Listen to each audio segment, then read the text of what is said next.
La COP 15, 15e conférence des parties de la Convention des Nations Unies sur la lutte contre la désertification, s'est ouverte ce lundi à Abidjan, en Côte d'Ivoire.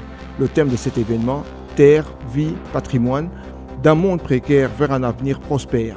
L'ONU estime que 40% des terres sont dégradées dans le monde.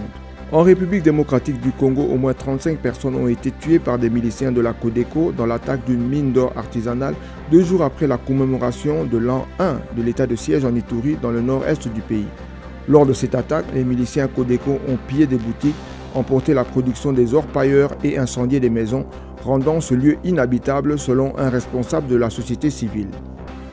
Au Nigeria, les familles des victimes de Zamfara, où des attaques ont fait au moins 48 morts dans 3 villages, expriment aujourd'hui leur douleur et leur crainte d'autres attaques. Dimanche, un responsable a confirmé que les bandits ont aussi pillé, volé et enlevé des habitants de la zone.